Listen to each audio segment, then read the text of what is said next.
Élodie préfère raconter son histoire de manière anonyme. Elle craint d'être pénalisée pour la suite de sa carrière. Alors c'est là qui est mon bureau. Et c'est là que je devrais être en ce moment en train de travailler si je n'avais pas été victime de discrimination à mon retour de congé maternité. Il y a encore 6 mois, Élodie faisait partie de l'équipe de direction de l'Oxam. Le nom de cette société s'affiche un peu partout sur des véhicules de chantier.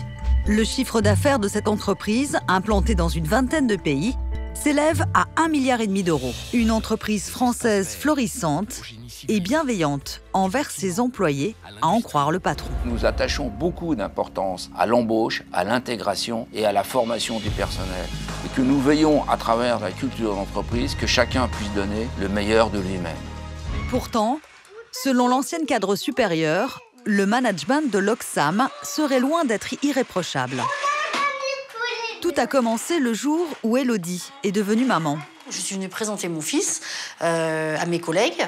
Et ce jour-là, j'ai mon supérieur hiérarchique qui a souhaité donc évoquer avec moi mon retour. Donc ça me paraissait naturel, enfin, je veux dire, sans aucune appréhension. Et effectivement, à ce moment-là, il commençait à être évoqué le fait que comment est-ce que j'allais gérer et comment est-ce que j'allais m'organiser compte tenu des déplacements.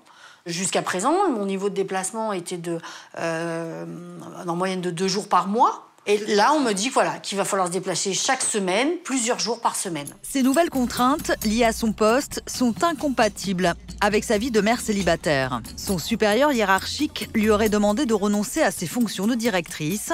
Il m'a clairement été dit que si je n'acceptais pas la rétrogradation, ça serait un conflit ouvert. Donc à ce moment-là, on se dit, bon, alors, j'ai un enfant de 6 mois, je suis seule, j'ai besoin d'un salaire pour vivre. Donc effectivement, j'accepte. À son retour au bureau en novembre 2016, son salaire est passé de 6 278 € à 5 800 € bruts, soit une perte de 478 € par mois. Baisser le salaire d'une femme à son retour de congé maternité, est-ce légal? Voici ce que dit le Code du travail. À l'issue de son congé de maternité, la salariée retrouve son précédent emploi ou un emploi similaire assorti d'une rémunération au moins équivalente. Élodie se sent victime de discrimination. Elle saisit le défenseur des droits, chargé de défendre les droits des citoyens. Cette institution indépendante peut enquêter, mais ne peut pas sanctionner. Vous avez surtout des discriminations au retour de congé maternité, lorsque la salariée revient dans l'entreprise, où là, on a un stéréotype ou un préjugé qui fait que ce n'est plus la même personne.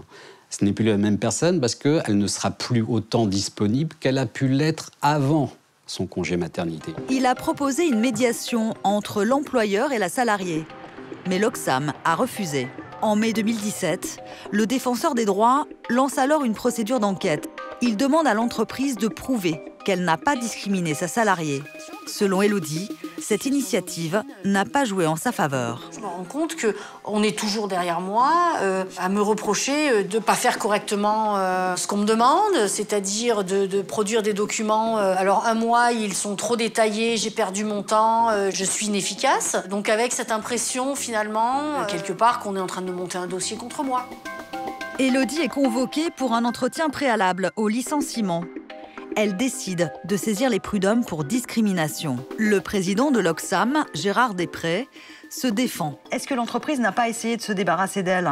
Mais non, mais pas du tout. Et pas du tout, c'est un poste qui suppose des déplacements. Pendant son absence il y a eu quelqu'un qui l'a eu remplacé. Quand elle est revenue, elle n'a fait aucun déplacement. Pas qu'elle en fait plus, elle en fait moins, elle n'en a fait aucun. C'est comme un commercial qui dit, je vais pas chez un client. Et à un moment donné, quand on fait plus son travail, on n'assume plus. Et c'est plus simple et plus sage d'arrêter. Après des mois d'enquête, le défenseur des droits adresse ses conclusions à Élodie. La rétrogradation de Madame X constitue une discrimination en lien avec son état de grossesse, son sexe et sa situation de famille.